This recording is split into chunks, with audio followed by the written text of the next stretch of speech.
Good morning student. I hope आप सब बहुत अच्छे होंगे। Very good morning. आज हम हिंदी फर्स्ट से चैप्टर नंबर 13 पढ़ेंगे, जहां पहिया है। चैप्टर का नाम है जहां पहिया है। इसके राइटर हैं पी साईनाथ। राइटर है पी साईनाथ। ये जो स्टोरी है, कहानी है, ये तमिलनाडु की कहानी है। तमिलनाडु में एक जगह है पुडुकोट्टई, यहाँ की एक कहानी है। ये कहानी आधारित है महिलाओं पर, साइकिल पर। महिलाएं साइकिल कैसे चलाती हैं, उनको कितनी दिक्कतों का सामना करना पड़ा साइकिल चलाने के लिए, वो सारी बातें इस कहानी में बताई गई हैं। तो एक जगह है तमिलनाडु में पुडुकोट्टई, यहाँ साइकिल चलाना एक सामाजिक आंदोलन है। वहाँ पुडुकोट्टई में सामाजिक आंदोलन है साइकिल चलाना। कुछ अजीब सी बात है ना, बिल्कुल अजीब सी बात है ये, लेकिन बहुत चौंकने की बात नहीं, आश्चर्य होने की बात नहीं है। पुडुकोट्टई जिले की हजारों नवसाक्षर ग्रामीण महिलाओं के लिए यह एक आम बात है। वहाँ अजीब लगता है, वहाँ की नवसाक्षर महिलाएं, नवसाक्षर जो हैं, उनके लिए यह आम सी बात है। अपने पिछड़ेपन पर लात मारने, अपना विरोध व्यक्त करने और उन जंजीरों को तोड़ने का जिसमें वे जकड़ी हुई हैं, कोई ना कोई तरीका लोग निकाल ही लेते हैं।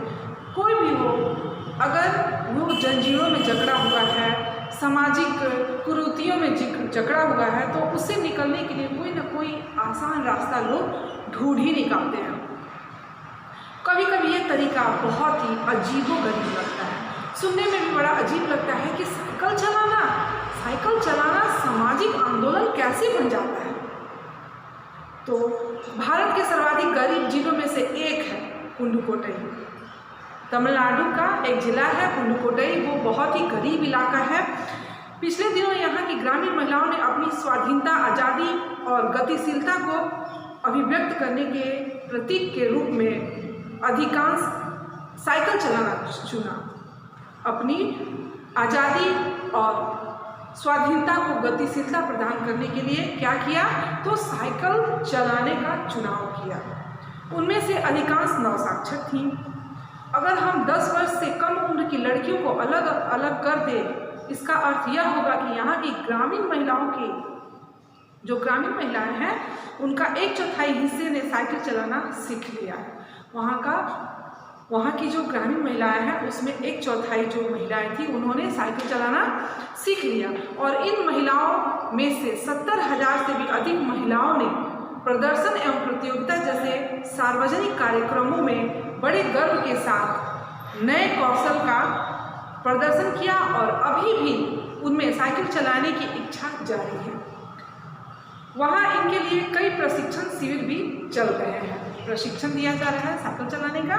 ग्रामीण पुडुकोट्टई के मुख्य इलाकों में अत्यंत रूढ़िवादी पृष्ठभूमि से आई युवा मुस्लिम लड़कियां सड़कों से अपनी साइकिलों पर जाती हुई दिखाई देती हैं। वहाँ बहुत पिछड़ा इलाका है, और इस इलाके में भी मुस्लिम लड़कियां जो है वो आगे बढ़कर साइकिल चलाना सीख रही हैं और रोडों पर दिखाई देती हैं, तो बहुत ही अच्छा लगता है। मुस्लिम लड़कियां जब सड़कों पर जाती हैं तो सामाजिक रूढ़िवादी पृष्ठभूमि का एक ज्वलंत उदाहरण दिखता है। जमीला बीबी नामक एक युवती ने, जिसने साइकिल चलाना शुरू किया है, मुझसे कहा, यह मेरा अधिकार है। राइटर से बोलती है कि ये मेरा अधिकार है, अब हम कहीं भी जा सकते हैं, अतः हमें बस का इंतज़ार नहीं करना पड़ेगा, हम अपनी स्वेच्छा से साइकिल चला करके कहीं भी जा सकते हैं। मुझे पता है कि जब मैंने साइकिल चलाना शुरू किया तो लोग भवतियाँ कसते थे, यानी कमेंट पास करते थे, लेकिन मैंने उस पर कोई ध्यान नहीं दिया। ये जमीला बीबी जो है वो बता रही है कि जब मैंने साइकिल चलाना शुरू किया तो लोगों ने कमेंट करना शुरू किया, परंतु मैंने उन भवतियों यानी कमेंट पर कभी भी ध्यान नहीं दिया और अपने काम से काम रखा।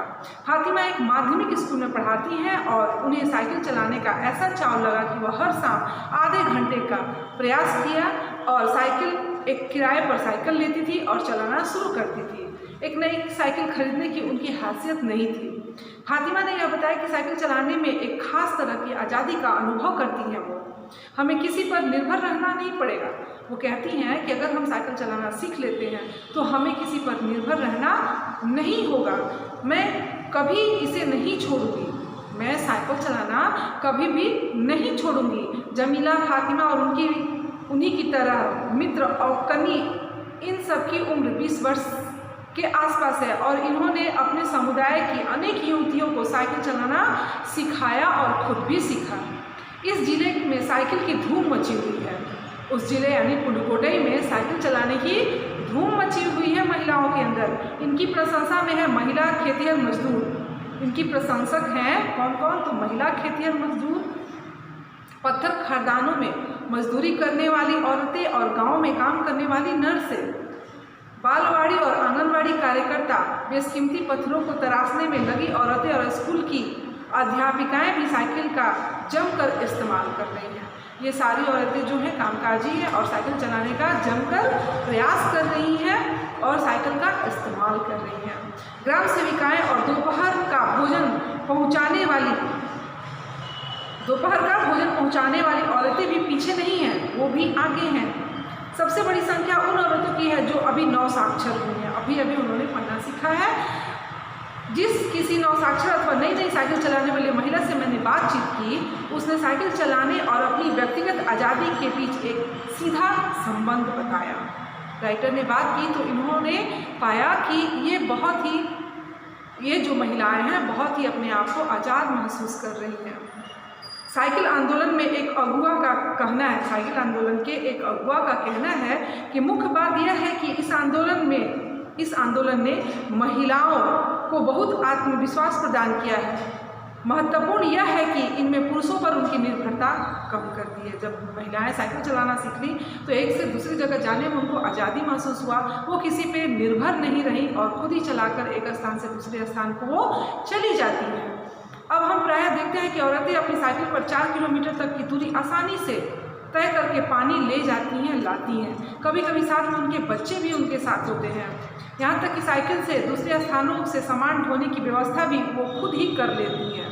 लेकिन यकीन मानिए जब उन्होंने साइकिल चलाना शुरू किया था तो इन पर लोगों ने जमकर उसका प्रहार किया, जिसे महिलाओं ने झेला। गंदी फवतियाँ की गई, लेकिन धीरे धीरे साइकिल चलाने को सामाजिक स्वीकृति मिल गई, इसलिए महिलाओं ने इसे अपना लिया। साइकिल प्रशिक्षण शिविर देखना एक असाधारण अनुभव है। एक असाधारण अनुभव है क्या? साइकिल चलाने का प्रशिक्षण। किला कुरुची गांव एक है। गांव में सभी साइकिल सीखने वाली महिलाएं रविवार को इकट्ठी होती हैं। साइकिल चलाने के आंदोलन के समर्थन में ऐसे आवेग देखकर कोई भी औरत हुए बिना नहीं रह सकता, कोई भी हैरान हुए बिना नहीं रह सकता। उन्हें इसे सीखना ही है। साइकिल ने उन्हें पुरुषों द्वारा थोपे गए दायरे के अंदर रोजमर्रा की घिसी पिटी चर्चा से बाहर निकलने का रास्ता दिखाया था। ये 9 साइकिल चालक गाने भी गाती थी। उन लोगों ने साइकिल चलाने को प्रोत्साहन दिया गया, उन लोगों को साइकिल चलाने का प्रोत्साहन भी दिया गया। इनमें से एक गाने की पंक्तियों का भाव है, ओ बहिन आ सीखे बहिना, ओ बहिन आ सीखे साइकिल घूमे समय के पहिए से। यानी गाना है कि ओ बहन आ सीखे साइकिल घूमे समय के पहिए के संग। जैसे जैसे समय का पहिया, साइकिल का पहिया घूमता है, वैसे वैसे समय का भी पहिया घूमता है और हम इसके साथ साथ साइकिल सीख लेंगे तो घूमते रहेंगे, यानी समय के पहिए के साथ हम घूमेंगे। जिन्हें साइकिल चलाने का प्रशिक्षण मिल चुका है उनमें से बहुत बड़ी संख्या में साइकिल सीख चुकी महिलाएं अभी नई साइकिल खरीदने वाली महिलाओं को भरपूर सहयोग देती हैं। उनमें यहाँ न केवल सीखने सिखाने की इच्छा दिखाई देती है, बल्कि उनके बीच यह उत्साह भी दिखाई देता है कि सभी महिलाओं का साइकिल चलाना सीखना बहुत ही जरूरी है। उन्हें साइकिल आना ही चाहिए चलाना। 1992 में अंतर्राष्ट्रीय महिला दिवस के बाद यह जिला कभी भी पहले जैसा नहीं हो सकता। हैंडल पर झंडियाँ लगाएं, घंटियाँ बजाते हुए साइकिल पर सवार 1500 महिलाओं ने पुडुकोट्टई में तूफान ला दिया। महिलाओं की साइकिल चलाने की इस तैयारी ने यहाँ रहने वालों को हक्का भक्का भौचक्का कर दिया। इस सारे मामले पर पुरुषों की क्या राय थी? जरा ये भी देखा जाए कि दूसरे पक्ष देश की दूसरी आबादी यानी पुरुषों की आबादी, उनकी राय क्या थी किस बात पे? तो महिलाएं साइकिल चला रही हैं, इस बात पे पुरुषों की राय क्या थी? इसके पक्ष में आर साइकिल्स के मालिक का तो रहना ही था। इस अकेले डीलर ने यहाँ लेडी साइकिल की बिक्री में साल भर के अंदर काफ़ी वृद्धि कर दी। माना जा सकता है कि इस आंकड़े के 2 कारणों से कम करने को आंका गया है। पहली बात यह है कि ढेर सारी महिलाओं ने जो लेडी साइकिल का इंतजार नहीं कर सकती थी, जेंट्स साइकिल खरीदने लगी। लेडी साइकिल का इंतजार नहीं कर रही थी और जेंट्स साइकिल खरीद ली। दूसरे, उस डीलर ने बड़ी सतर्कता के साथ यह जानकारी मुझे दी थी। मुझे लगा कि मैं बिक्री कर विभाग का कोई आदमी हूँ। लेखक को लगा कि वो कोई बिक्री विभाग का कोई आदमी है। उनको ऐसा प्रतीत हुआ जिस तरह से साइकिल विक्रेता ने उनको इसकी सूचना दी।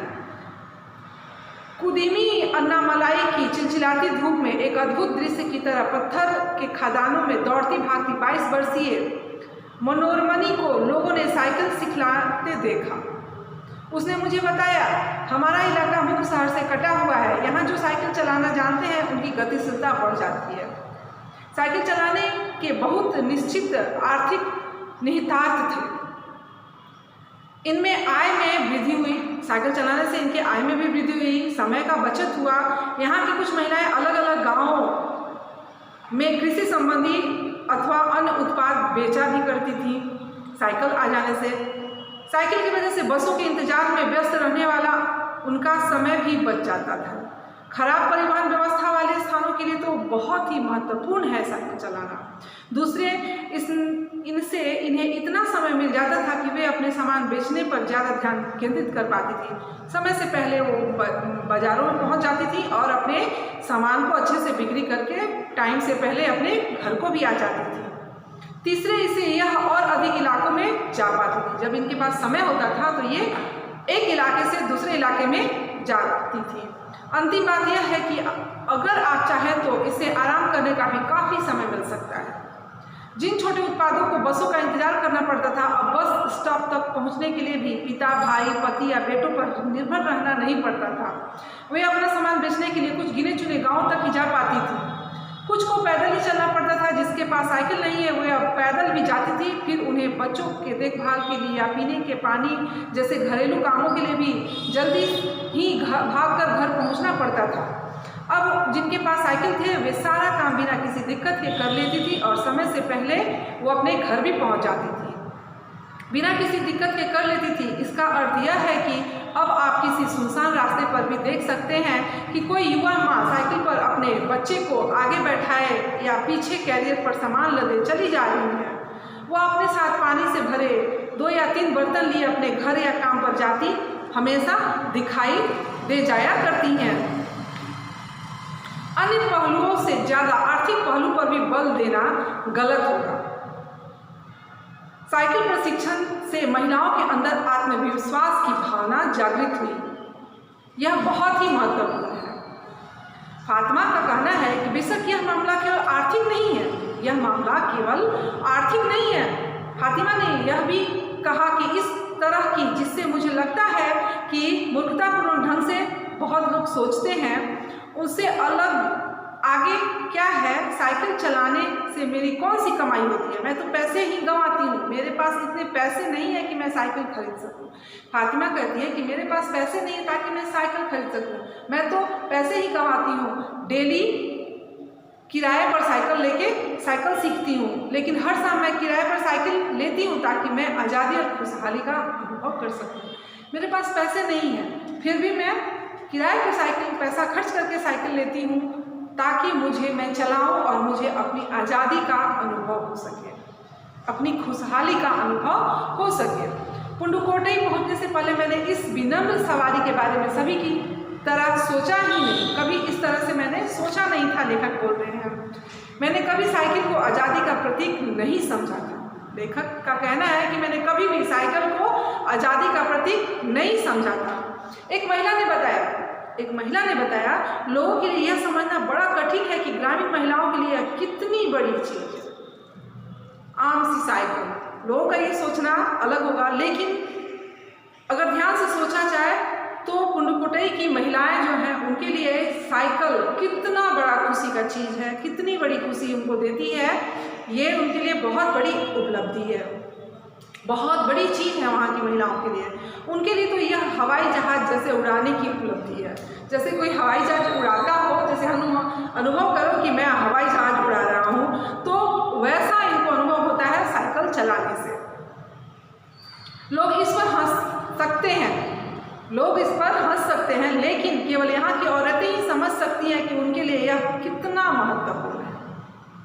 जो पुरुष इसका विरोध करते हैं वे जाएं और टहलें, क्योंकि जब